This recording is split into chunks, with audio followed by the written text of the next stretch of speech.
Allez, bonjour à tous. Aujourd'hui, donc, on va voir le cours, ce qui a été fait du coup pour ceux qui sont en présentiel.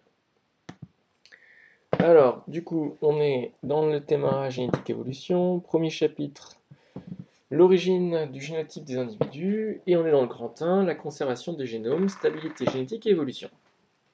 Donc, vous avez déjà travaillé sur le TD clone cellulaire.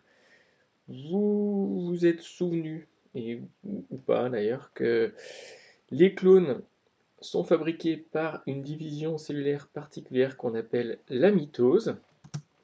Donc voici un schéma de mitose avec donc du coup les 4 phases. Donc cette cellule représentée, elle est à 2n égale 4 chromosomes.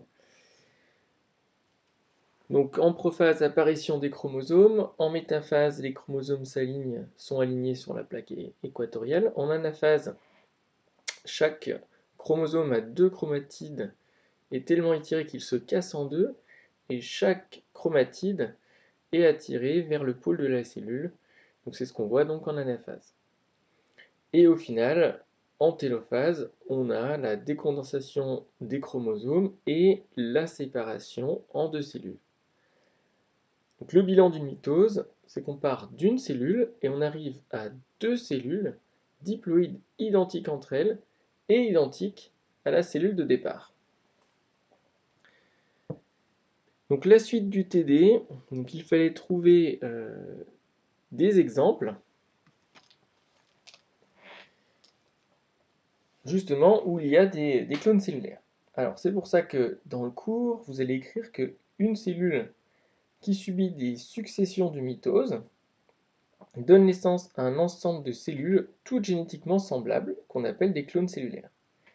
Ces clones sont soit constitués de cellules séparées, c'est par exemple le cas des cellules sanguines, ou de cellules associées de façon stable, et c'est dans le cas de tissus où toutes les cellules d'un tissu, par exemple, peuvent être identiques. Alors, on commence par ceci. Premier exemple, donc ça c'est des choses que l'on a déjà vues dans la partie sur les plantes. Donc l'exemple des boutures ou l'exemple de toutes les techniques de reproduction asexuée qui permettent à la plante mère de produire des clones cellulaires. Donc ça c'est ce qu'on voit donc dans le document 3. Si on fait une analyse génétique donc des plantes de pommes de terre ici qui sont issues de bouturage, on se rend compte qu'on a en fait les mêmes bandes au même endroit, c'est-à-dire que l'ADN est identique. On a donc bien des clones, c'est-à-dire que des cellules identiques qui proviennent donc de mitose. Alors l'intérêt, c'est dans le terme de reproduction sexuée, c'est de coloniser rapidement le milieu avec des plantes donc identiques, des clones de plantes mères qui seront aussi bien adaptées que la plante mère au milieu. Deuxième exemple qui provient donc de l'immunité que vous avez donc étudié en première SPSVT.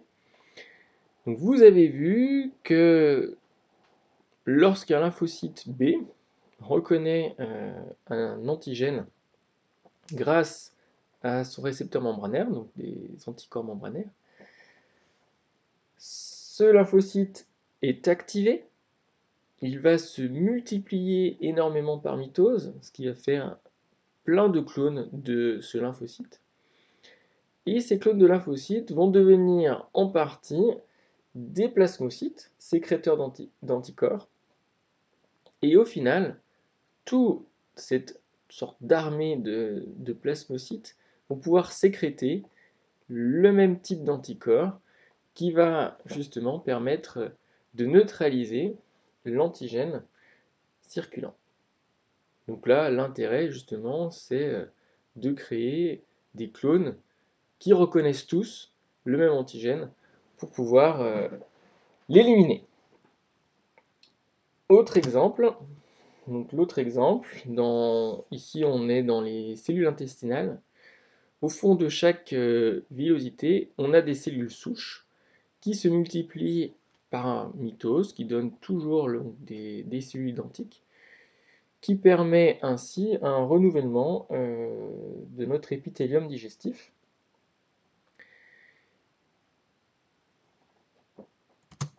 Alors, maintenant la suite. Donc on va parler de mutation.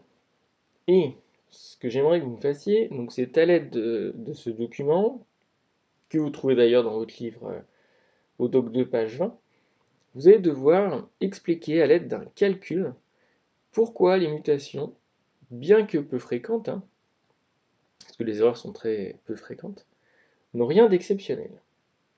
Donc je vous laisse faire pause sur la vidéo, travailler justement sur ce document et essayer de faire ce calcul. Et vous verrez donc la correction dans le document de cours que je vous envoie également.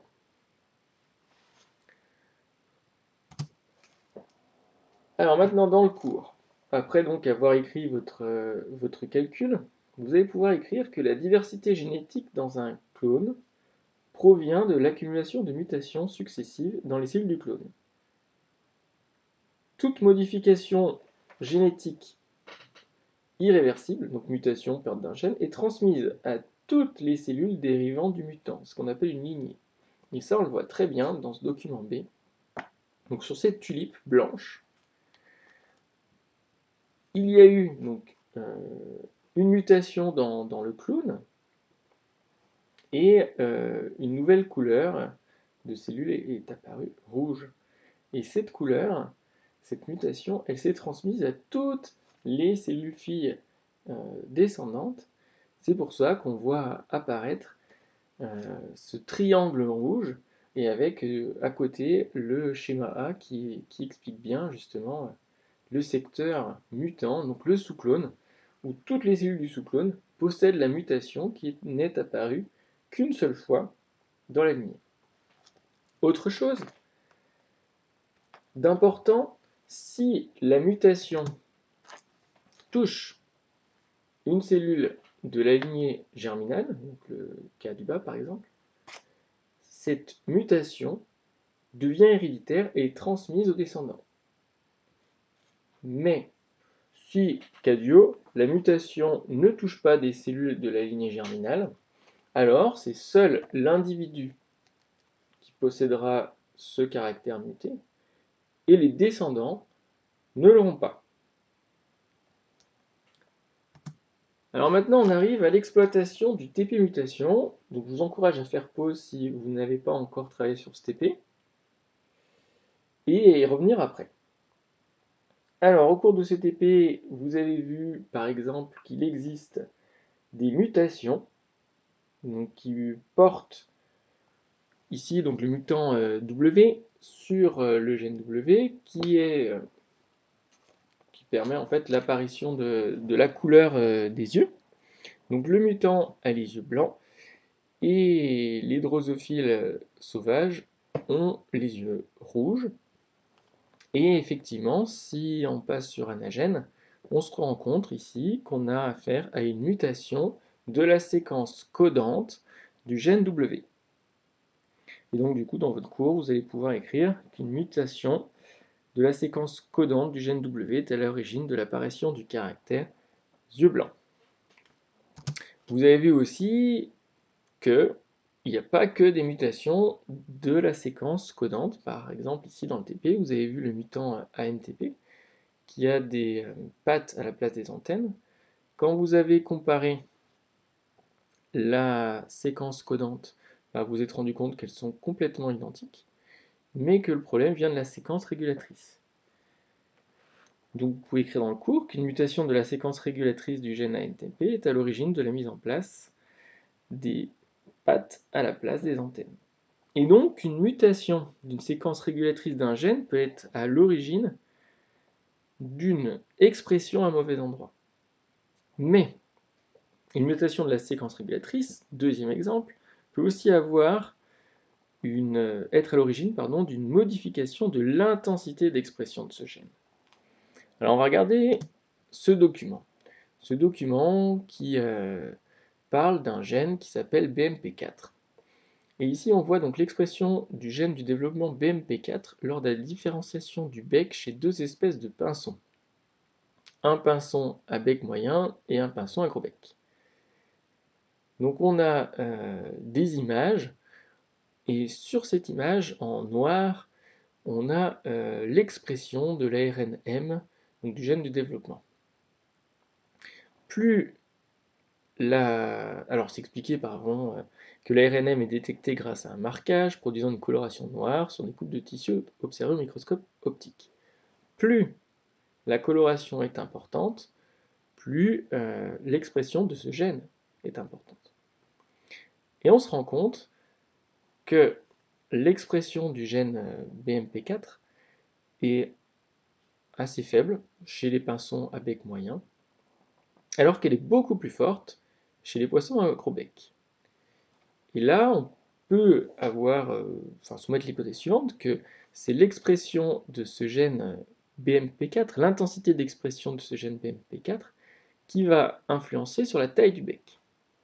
Alors pour confirmer cela, donc des chercheurs ont produit des embryons de poulets exprimant de façon anormalement élevée, surexpression, ou anormalement basse, sous-expression, le gène BMP4.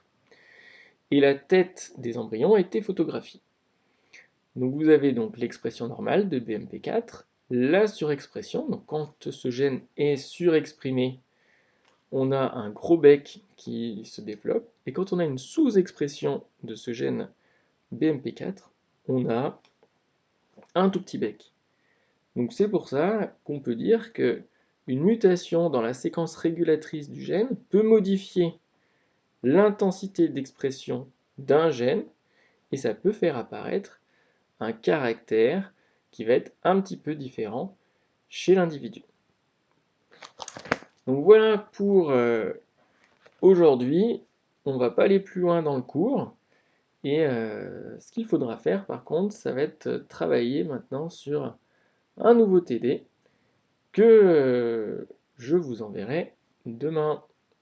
Allez, bon courage, recopie bien le cours. Et s'il y a des questions, n'hésitez pas.